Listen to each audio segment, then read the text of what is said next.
Livro de Josué, capítulos 3 e 4. No dia seguinte, logo cedo, Josué e todos os israelitas partiram de Sitim e chegaram às margens do Jordão, onde acamparam antes de atravessar o rio. 3 dias depois, os oficiais percorreram o acampamento e deram a seguinte ordem ao povo: quando virem a arca da aliança do Senhor seu Deus sendo carregada pelos sacerdotes levitas, saiam das suas posições e sigam a arca.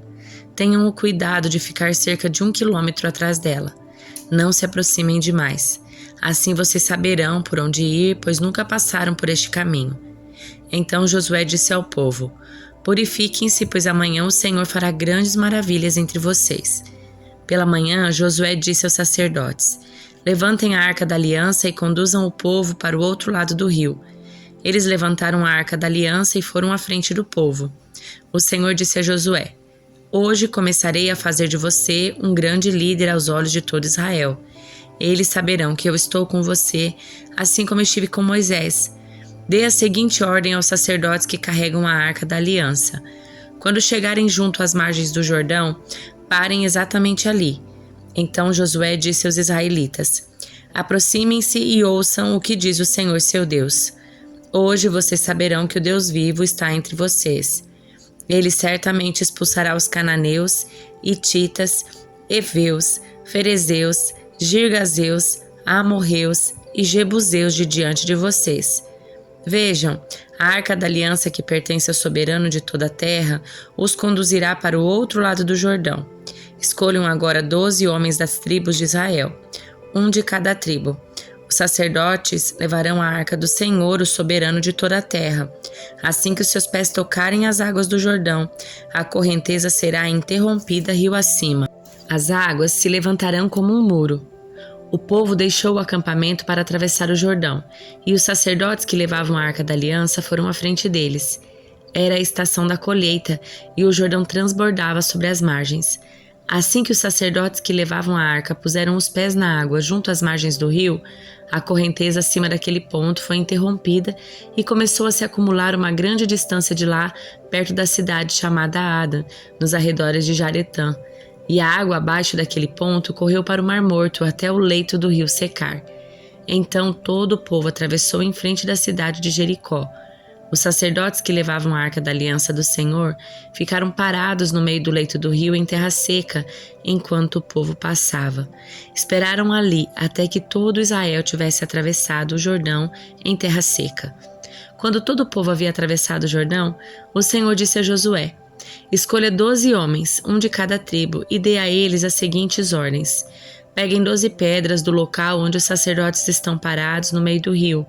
Levem as pedras com vocês e amontoem-nas no lugar onde vão acampar esta noite. Então Josué convocou os 12 homens que havia escolhido, um de cada tribo de Israel, e lhes disse: vão até o meio do Jordão, à frente da arca do Senhor seu Deus. Cada um de vocês pegue uma pedra e carregue-a sobre o ombro. Serão 12 pedras no total, uma para cada tribo de Israel. Elas serão um monumento entre vocês. No futuro, seus filhos perguntarão: o que significam essas pedras? E vocês dirão: elas servem para nos lembrar que o rio Jordão parou de correr quando a arca da aliança do Senhor passou por ele. Essas pedras serão uma recordação no meio dos israelitas para sempre. Assim, os israelitas fizeram como Josué havia ordenado. Pegaram 12 pedras do meio do Jordão, uma para cada tribo, exatamente como o Senhor tinha dito a Josué. Levaram as pedras ao lugar onde acamparam aquela noite e as deixaram ali. Josué também ergueu um monumento com 12 pedras no meio do Jordão, no lugar onde haviam parado os sacerdotes que levavam a arca da aliança. Essas pedras estão lá até hoje. Os sacerdotes que levavam a arca ficaram parados no meio do rio até que fossem cumpridas todas as ordens do Senhor transmitidas a Josué por Moisés, e o povo se apressou em atravessar o leito do rio. Quando todos chegaram ao outro lado, os sacerdotes atravessaram com a arca do Senhor enquanto o povo observava.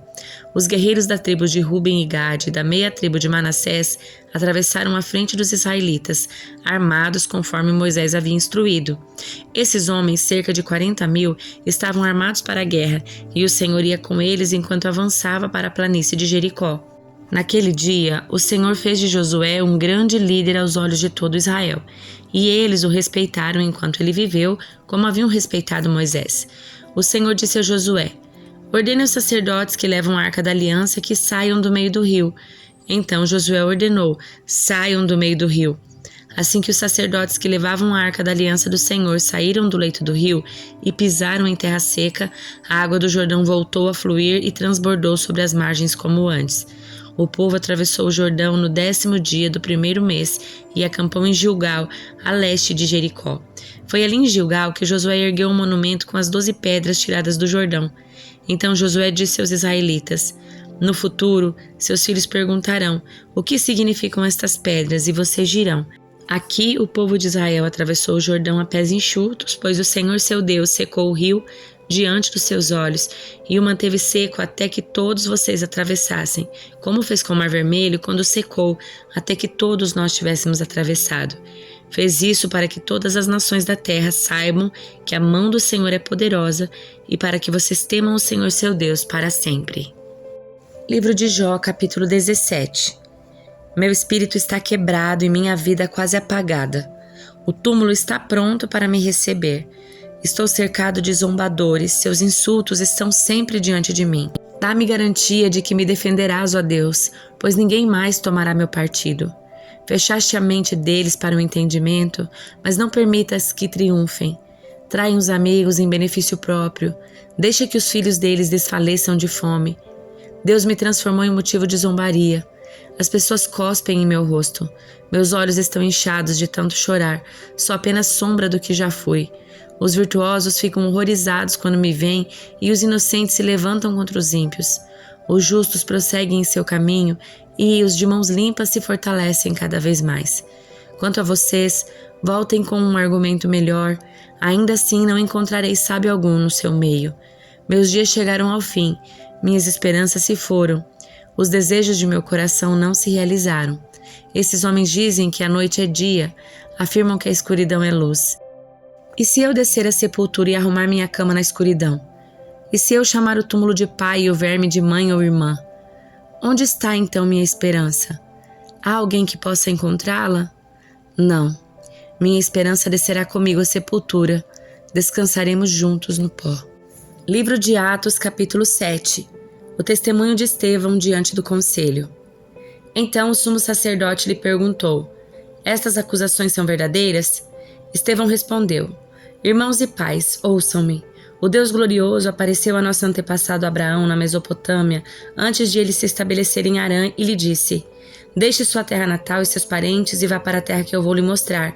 Então Abraão saiu da terra dos caldeus e morou em Harã até seu pai morrer. Depois Deus o trouxe aqui para a terra onde vocês agora vivem. Mas Deus não lhes deu herança alguma aqui, nem mesmo o espaço de um pé. Contudo, prometeu que a terra toda pertenceria a Abraão e a seus descendentes, embora ele ainda não tivesse filhos. Disse-lhe também que os seus descendentes viveriam numa terra estrangeira, onde seriam escravizados e oprimidos por 400 anos.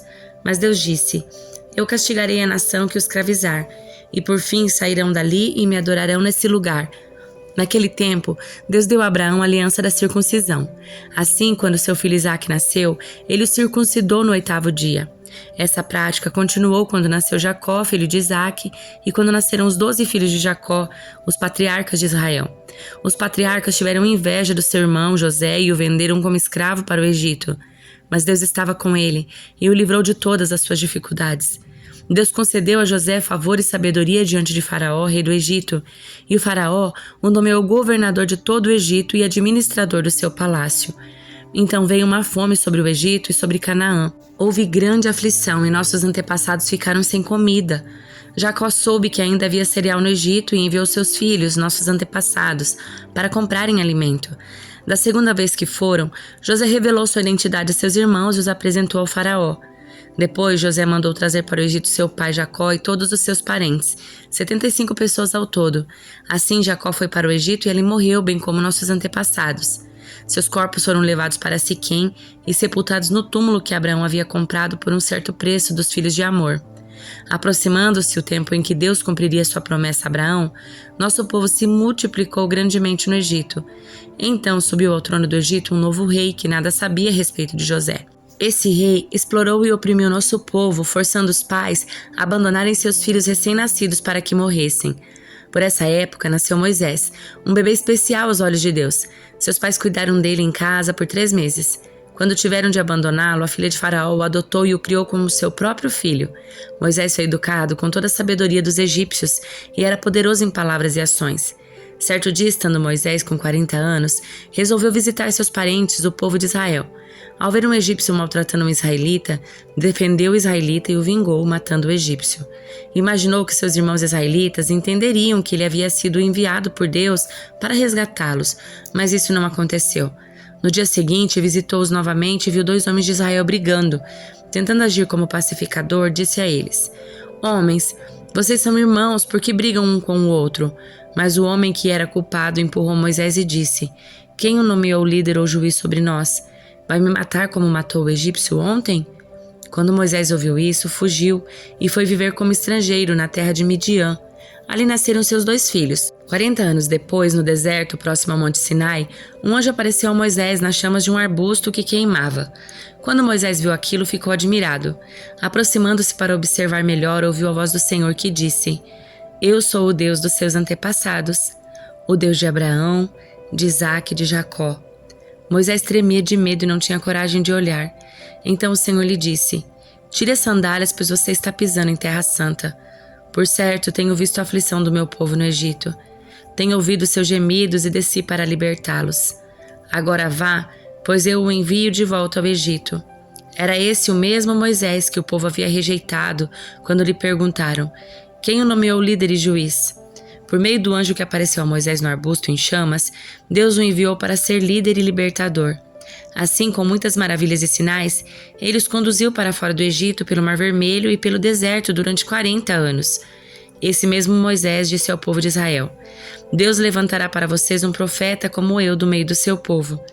Moisés estava com nossos antepassados, a congregação do povo de Deus no deserto, quando o anjo lhe falou no Monte Sinai, e ali Moisés recebeu as palavras que dão vida para transmiti-las a nós. Mas nossos antepassados se recusaram a obedecer a Moisés. Eles o rejeitaram e em seu íntimo voltaram ao Egito. Disseram a Arão: Faça para nós deuses que nos guiem, pois não sabemos o que aconteceu com esse Moisés que nos tirou do Egito. Logo fizeram um ídolo em forma de bezerro, ofereceram-lhe sacrifícios e começaram a celebrar o objeto que haviam criado. Então Deus se afastou deles e os entregou para servirem as estrelas do céu como deuses, conforme está escrito no livro dos profetas. Foi a mim que vocês trouxeram sacrifícios e ofertas durante aqueles 40 anos no deserto, povo de Israel? Não, vocês carregaram o santuário de Moloque, a estrela do seu deus Renfã, e as imagens que fizeram para adorá-los. Por isso eu os enviarei para o exílio, para além da Babilônia. Nossos antepassados levaram com eles pelo deserto o tabernáculo construído de acordo com o modelo que Deus havia ordenado a Moisés. Anos depois, quando Josué comandou nossos antepassados nas batalhas contra as nações que Deus expulsou desta terra, foi levado com eles para seu novo território e ali ficou até o tempo do rei Davi. Davi encontrou favor diante de Deus e pediu para construir um templo permanente para o Deus de Jacó, mas foi Salomão quem o construiu. O Altíssimo, porém, não habita em templos feitos por mãos humanas. Como diz o profeta: O céu é meu trono e a terra é o suporte dos meus pés. Acaso construiriam para mim um templo assim tão bom, diz o Senhor? Que lugar de descanso me poderiam fazer? Acaso não foram minhas mãos que criaram o céu e a terra? Povo teimoso, vocês têm o coração incircuncidado e são surdos para a verdade. Resistirão para sempre ao Espírito Santo?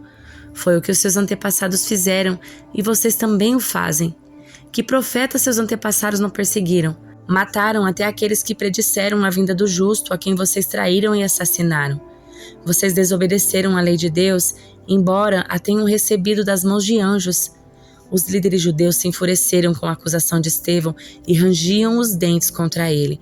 Mas Estevão, cheio do Espírito Santo, olhou firmemente para o céu e viu a glória de Deus. E viu Jesus em pé, no lugar de honra à direita de Deus.